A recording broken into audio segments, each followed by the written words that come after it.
예, 오늘은 계시록 19장인데요. 19장 참 놀라운 장이죠. 우리가 그토록 기다리고 애타게 사모하는 우리 주님께서 지상 제일 많은 장면입니다. 19장을 강해를 하려고 하니까 막 떨리는 거예요. 떨리고 두려운 마음도 생기고, 내가 과연 19장을 강의해도 될 만한 자격이 있나, 이런 생각 들고. 그리고 저 여러분에게 고백하지만, 계시록을 본래 그런 말이 있어요. 계시록을 강의할 때는 주의해야 된다. 사탄의 방해가 아주 심하다. 그래서 저는 이제 거론을 했는데, 그 정말이었어요. 많은 분들이 계시록 강의를 하면 그런 간증을 해요. 이 역사가 너무 심해서 많이 힘들었다. 근데 저도 이게 계시록 강의를 하다 보니까 이 사단의 역사가 좀 있어요. 또 기도를 더 많이 했죠. 마음에 약간 부담이 됐지만 그래도 기쁘고 감사한 마음으로 하게 되는 오늘 19장까지 왔어요. 19장 예수님의 지상 재림하는 장면이죠. 우리가 너무도 기다리고, 그거는 언젠가는 오겠지, 그게 아니고요, 사실입니다. 역사적 현실입니다. 놀라운 일이죠. 곧 일어나게 됩니다. 경천동리할 일이 벌어집니다. 하늘이 돌라고 땅이 요동하는 일들이 벌어집니다. 그거는 역사적 사실이고 성경이 이미 이렇게 증거하고 있습니다. 예, 주님의 지상 재림 계시록 19장. 첫 번째는 어린 양의 혼인잔치가 있어요. 그분의 옷과 이름은 하늘의 군대와 함께 오는 이들은 누구인가. 그리고 아마겟돈 전쟁. 이렇게 소주제와 장주제를 정해봤습니다. 같이 살펴보겠습니다. 자, 주님의 지상재림, 그리스도의 지상재림. 지상재림 하시기 전에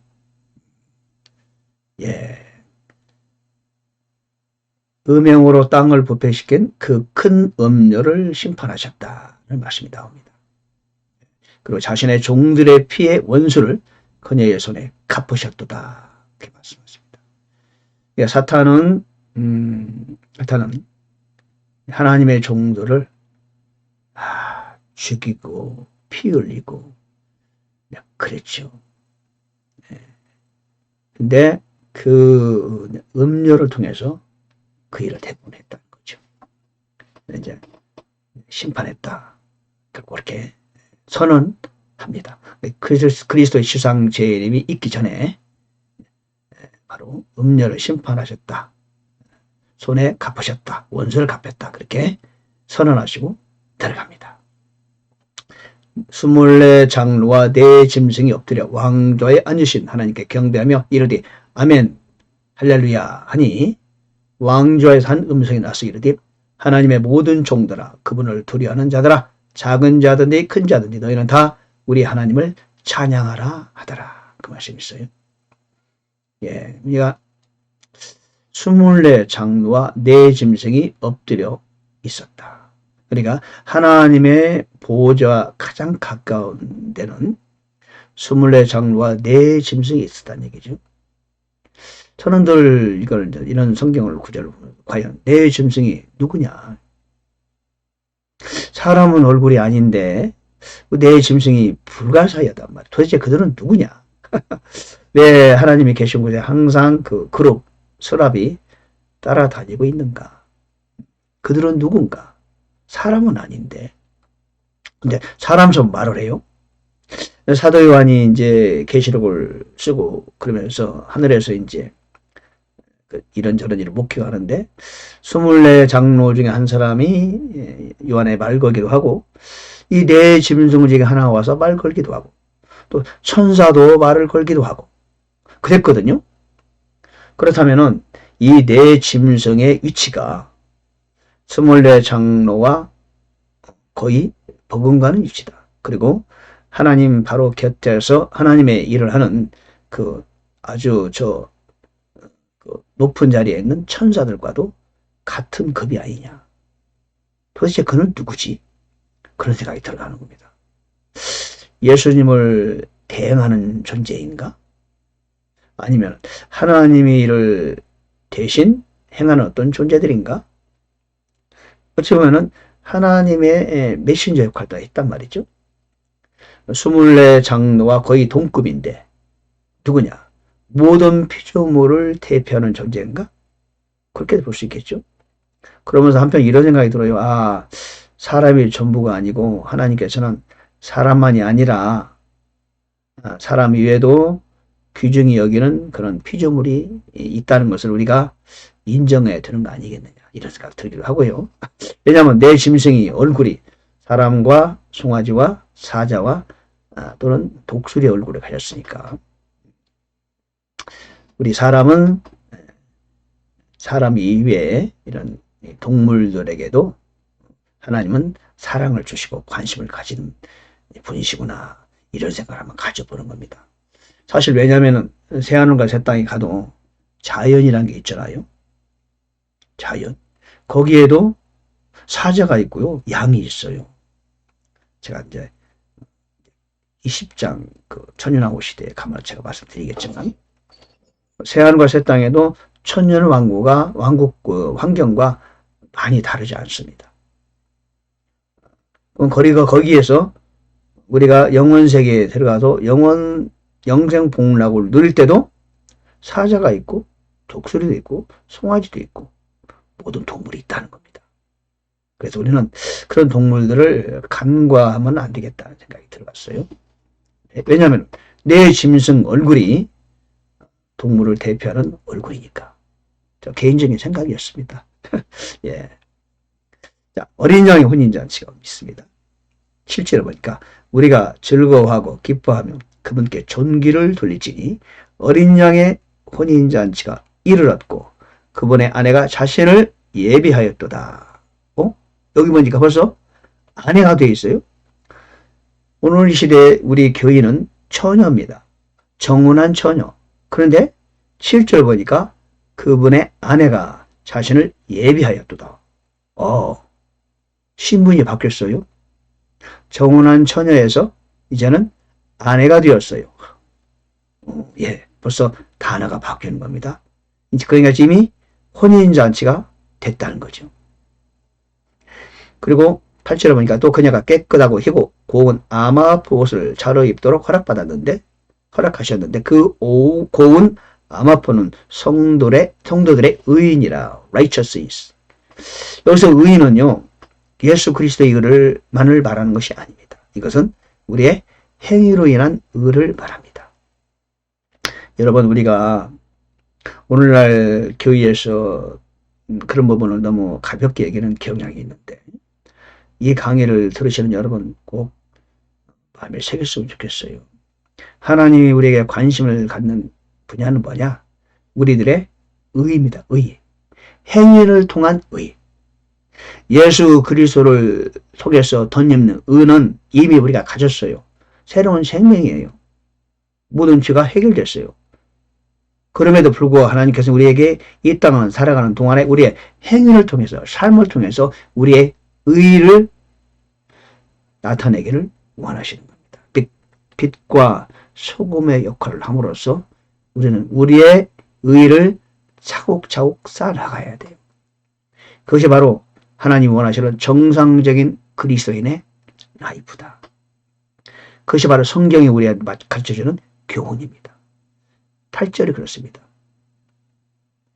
그 고운 아마포는 성도들의 의인이라 그랬어요. 예, 우리니까 예수님과 혼인잔치를 할 때 우리는 그리스도를 통한 의뿐만 아니라 우리의 쌓여진 그 의를 입고 옷으로 입고 가야 한다는 겁니다. 그때는 이미 행위를 하고자 해도 늦어요. 때가 늦어요. 이 땅에 사는 동안에 우리가 그리스도인으로서 참 성숙한 그리스도인의 모습을 살아간다는 것이 얼마나 중요한가. 살아있는 희생물로 하나님께 드려지는 삶이 얼마나 중요해. 거기에 모든 초점을 맞춰야 된다고 저는 생각합니다. 근데요, 9절에 보니까 이런 말씀이 있어요. 그가 내게 말하기를 기록하라. 어린 양의 혼인 만찬에 부름받은 자들은 복이 있도다. 또 내게 이르되 이것들은 하나님의 참된 말씀들이라 한다. 그랬어요. 예. 왜냐면 어린 양의 혼인 만찬에 부름받은 자들. 이제 지금 혼인 잔치가 이르렀고 혼인 만찬에 부름받은 자들이 있어요. 이거를 저는 같은 거다. 그렇게 해석할 수 있겠지만 혼인 잔치가 있으면은 혼인 잔치를 빛나게 하는 들러리가 있어야 되고, 그렇죠? 또는 손님이 있어야 되잖아요. 신랑의 친구도 있어야 되고, 신부의 친구도 있어야 되고, 손님도 있어야 되고, 들러리도 있어야 되고, 그래야 아니겠습니까? 그래서 어린 양의 혼인잔치에 부름받은 자들은 아내를 가리키는 것이 아닌 거로 보입니다. 어린 양의 혼인잔치에 부름받았다. 아내는 당연히 있는데 부름받을 필요가 없죠. 이들은 누군가? 예, 다른 사람들이죠. 누구죠? 예, 쉽게 생각할 수 있죠. 구약의 성도들. 그들은 신부가 아닙니다. 아내가 아닙니다. 구약의 성도들을 보고 아내라고 말한 적이 없습니다. 우리는 그리스도와 한 몸이죠. 그래서 아내예요. 아담이 하와를 가르쳐 너는 내 뼈 중에 뼈고 살 중에 살이다. 하나님이 예수께서 교회에 관한 말씀 아닙니까? 우리는 그분의 아내예요. 그러나 구약의 성도 보고 그렇게 말한 적이 없습니다. 또한 양심의 시대를 살았던 사람들. 예를 들면 에녹이나 아벨이나 노아, 그들에게도 신부라고 하신 적이 없습니다. 그들도 혼인 만찬에 부름받은 자들이죠. 그들뿐 아니라 율법 하에 살고 있을 때 이방인들 있잖아요. 이방인, 양심을 따라 사는 이방인들. 그들도 구원받은 사람들은 혼인 만찬에 부름받을 수 있다. 저는 보고 있습니다. 그렇게. 그렇지 않겠어요? 예. 그래서 어린 양의 혼인 만찬에 부름받은 자들도 있다. 그들은 누구인가? 여러분도 한번 생각해 보십시오. 인류 역사상 구원받은 모든 사람들이 그리스도의 신분이 아닙니다. 그리스도의 신분은 오로지 교회에 속한 사람만 예수님의 신부가 될 수 있는 거죠. 마치 예루살렘 성에, 새 예루살렘 성에 들어갈 수 있는 존재는 교회뿐입니다. 교회가 아닌 자는 새하늘과 새 땅에서 육체를 입고 살아가는 거죠. 마치 천년왕국의 삶과 마찬가지죠. 우리는 천년왕국에서 부활체를 가지고 왕노릇 하지만 천년왕국에서 팔레스틴에서 유대인들이 살고 있고 육체를 입고요. 또 다른 모든 지구상 곳곳에서 육체를 입고 살아가는 사람들이 있다는 거죠. 그들은 우리와는 신분이 달라요. 모든 성경을 교회에 포커스를 맞추면은 성경 해석의 어려움이 발생합니다. 자, 여기 혼인잔치가 있고 우리는 아내인데 어린 양의 혼인 만찬에 부름받은 자들도 있다는 겁니다. 어린 양의 혼인 만찬. 자, 그분 또 다음에는 이제 그분의 옷과 이름은 그죠? 그분은 13절 보니까 피에 담근 옷을 입으셨고 그분의 이름은 하나님의 말씀이라 불리느니라. 예. 우리는 말씀을 먹어야죠. 그죠? 말씀을 먹고 마셔야 돼요. 그 예수님의 살이요 피입니다. 그렇죠? 피에 담근 걸 입고 이러면 맞습니다. 그러니까 우리는 예수 그리스도의 피를 매일 마셔야 돼요. 피로 늘 죄를 속해야 되죠. 그 말씀을 먹어야 돼요. 먹고 마셔야 돼요. 그 말씀 의미하는 거죠. 우리는 그리스도의 피와 말씀이 없으면 살아갈 수 없는 존재죠. 네. 그분의 옷은 피에 담근 옷을 입으셨고 그분의 이름은 하나님의 말씀이라 불렸는데 그분이 하늘에서 내려오시는 장면입니다. 11절 보니까 내가 하늘이 열린 것을 보니 보라 흰 말이라 그 위에 타신 분은 신실하시니 참되시니라 불리더라. 그분은 의로 심판하며 전쟁을 하시느니라. 그분에게는 머리에는 많은 관이 있었다. 그렇죠? 계시록 6장에 보면 흰 말을 탄 인물이 하나 등장하죠. 그는 하나의 관을 썼어요. 머리에다가. 똑같은 흰 말인데. 그런데 예수님께서는 어떠셔?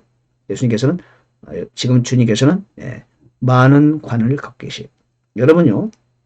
사탄은 항상 그리스도를 흉내냅니다. 흉내내요. 예수 그리스도를 우리는 만왕의 왕이시오 만주의 주요. 그러나 사탄은 어떻게 불립니까? 모든 교만한 자의 왕이다. 그럽니다.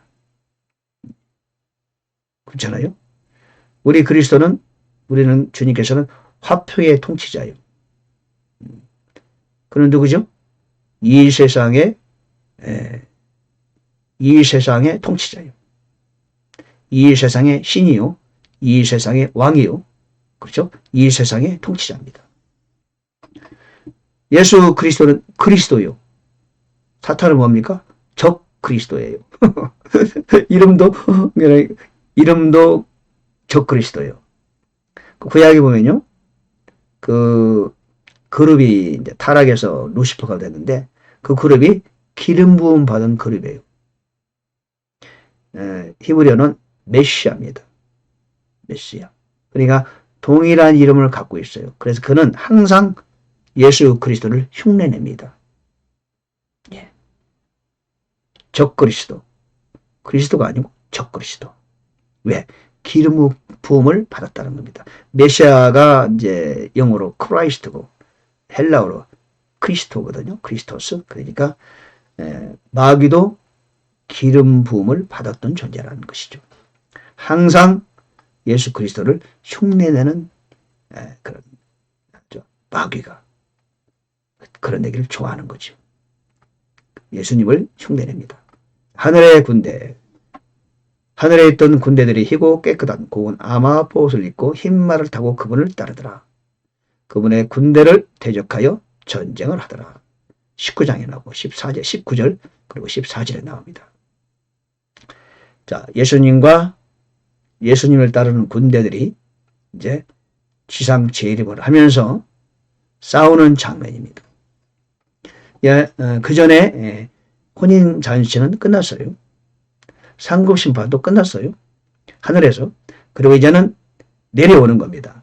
그러니까 이제 하늘에 환란이 있는 동안에, 땅에는 환란이 진행되는 동안에 하늘에서는 상급 심판과 혼인 잔치가 벌어진다고 보면 되겠어요. 그리고 상급 심판과 혼인 잔치가 마친 다음에 예수님을 따라서 이 땅에 우리가 같이 오는 겁니다. 그 싸우는 거죠. 그분의 입에서 예리한 검이 나오는데 그분께서 그 검으로 민족들을 치시고 철장으로 그들을 다스리시리라. 또 전능자 하나님의 맹렬한 진노의 포도주틀을 밟으시며 그죠? 그분의 넓적다리와 옷에는 왕들의 왕, 주들의 주라고 기록된 이름이 있더라. 그렇게 말씀하십니다. 자, 하늘의 군대가 주님을 옹이하면서 이 땅으로 지금 재림하시는 주님을 우리가 따라오게 되는 거죠. 하늘의 군대는 교회죠. 근데 교회 중에서 조금 우리는 원래 그리스도의 군사 아닙니까? 근데 예수님 재림하실 때 함께 오는 군인들은 좀 어떨까요? 모든 이가 싸우러 올까요? 좀 특공대만 오는 것인가요? 저는 싸우러 오고 싶은데 저는 싸우는 걸 좋아하거든. 여러분은 어떻습니까? 적그리스도의 군대와 싸우러 오는데 그때는 진짜로 적그리스도 군대를 죽이고 그래야 되거든요. 아무리 하늘의 군대를 할지라도 사람을 죽이는 일은 쉽지 않을 거예요. 아마 하늘에서 좀 훈련이 필요하지 않을까. 아니면 이 땅에 있는 동안에도 그런 훈련을 할 수 있는 그런 사람이 있는지도 모르죠. 저는 싸울 수 있을 것 같아요. 여러분은 어떠십니까? 아니면 예수님을 재림할 때 모든 그리스도인이 예수님의 뒤를 따를까요? 그건 모르겠습니다. 한번 여러분 생각해 보십시오. 원래 예수님께서는 아마겟돈 전쟁이 나오는데 주님께서 재림하실 때는 스가랴 14장에 보면은 올리브산으로 재림하십니다. 올리브산이 어디냐면요. 예수님께서 승천하신 곳이 바로 올리브산입니다. 우리 개혁성경에는 감람원이라 하는 곳, 그래서 예루살렘에서 안식일에 가기 알맞은 곳이다. 그는 이제 안식일에는 보통 뭐 1km 정도 가거든요. 그러니까 1km 한 900m 정도 되는 곳인데 예루살렘에서 올리브산 또는 감람원 이렇게 말해서 감람이라는 뜻이 올리브라는 뜻입니다. 그래서 이 감람원에서 예수님이 이제 그 승천하셨는데 재림하실 때도 바로 그 장소로 재림하신다고 스가랴 14장 4절에서는 우리에게 증거하고 있습니다. 오셔서 그리고 이제 아마겟돈은 어디냐면요. 올리브산에서도 멀지 않아요. 아마겟돈이 조금 저쪽 서쪽으로 좀 가만히 있거든요. 그 벌판인데 그래서 제가 볼 때는 예수님께서는 일단 올리브산으로 재림을 하셔서 아마겟돈으로 가셔서 싸우시는지 아니면 아마겟돈에서 먼저 싸우시고 올리브산으로 오시는지 잘 모르겠어요. 여러분은 어떻게 생각하십니까? 먼저 올리브산으로 재림하시고 아마겟돈으로 가서 싸우실까요? 바로 옆에 뭐 멀지 않으니까요. 먼저 재림을 하실까요? 아니면 내려오시면서 싸우시고 나서 정식으로 재림하실까요?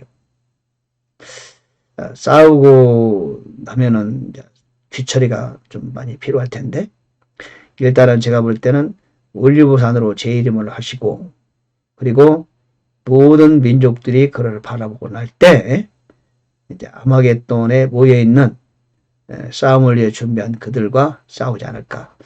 왜냐하면 아마겟돈 전쟁을 하는 그 부대는 왜 왔느냐. 이스라엘을 괴멸시키려고 이스라엘을 멸망시키려고 유대인을 완전히 다 죽이려고 오는 거거든요. 그 주둔에 있는 그들과 예수님께서 재림하시고 나서 싸우시는지 아니면 그들과 먼저 싸우시는지 한번 생각해 봐야 할 필요가 있겠습니다. 사실은 스가랴 14장에 보면은 그 이방 군대들이 이스라엘을 막 죽이고 강간하고 이렇게 막 완전히 도시를 휩쓸고 이런 내용이 소개되고 있어요. 그러니까 아마겟돈 전쟁 즉 이방 군대가 이스라엘을 공격하기 전에 이제 그 하늘의 군대와 싸우는 게 아니라 한참 공격 중에 예수님이 재림하셔서 그들을 이제 몰살시키는 그런 장면입니다. 예. 어쨌든 바로 옆 장소니까 다 예루살렘 부근이거든요. 이제 아마겟돈에서 그들을 하나님께서 아주 완전히 그냥 완전히 몰살시키는 거죠. 19절에 보니까 또 내가 보매 그 짐승과 땅의 왕들과 그들의 군대들이 함께 모여 말 타신 분과 그분의 군대를 대적하여 전쟁을 하더라. 짐승이 잡히고 기적을 행하던 거짓 대언자도 잡혔다. 그죠? 이 둘이 산채로 유황으로 타는 호수에 던져졌다. 그리고 모든 날짐승이 그들의 살로 배를 채우더라. 즉 그 모든 군사들 죽은 시체들을 모든 날짐승이 배를 채웠다고 성경은 그렇게 기록하고 있습니다. 참으로 처참한 광경을 우리가 지금 보고 있는 거죠. 무시무시한 광경입니다. 이게 나오는 거잖아요. 모든 날짐승을 향하여 큰 음성을 외치리. 너희는 와서 위대하신 하나님의 만찬에 함께 모여 왕들의 살과 대장들의 살과 용사들의 살과 말들의 살과 말탄 자들의 살과 자유로운 자나 메인 자나 작은 자나 큰 자를 막론하고 모든 사람의 살을 먹으라. 그렇게 천사가 날짐승들을 향하여 음성으로 외칩니다. 그냥 그들이 다 모여서 아마겟돈 전쟁에 참여했던 그 이방 그 군대의 모든 짐승과 사람을 살을 먹습니다. 아주 무시무시한 장면이죠. 아주 소름 끼치는 장면이 사실은 스가랴 요야서에 또 자세히 기록되어 있습니다. 자, 오늘은 19장 주님의 지상 재림에 관하여 같이 공부했습니다. 특이한 사항은 어린 양의 혼인잔치, 혼인잔치에 참여하는 사람들은 누군가? 하늘의 군대와 함께 지상 재림에 참여하는, 그리고 싸움의 전쟁에 참여하는 그리스도인, 교회는 그들은 교회 전체가 오는 것인가? 아니면 특별히 뽑은 사람인가? 예. 그리고 아마겟돈 전쟁, 예수님은 올리브산으로 재림하십니다. 모든 사람이 본다고 그랬잖아요. 그리고 바로 전쟁에 참여하시게 되는 겁니다. 자, 계시록 19장을 마쳤습니다. 다음에는 20장 천년 왕국에 관한 이야기를 나누도록 하겠습니다. 감사합니다.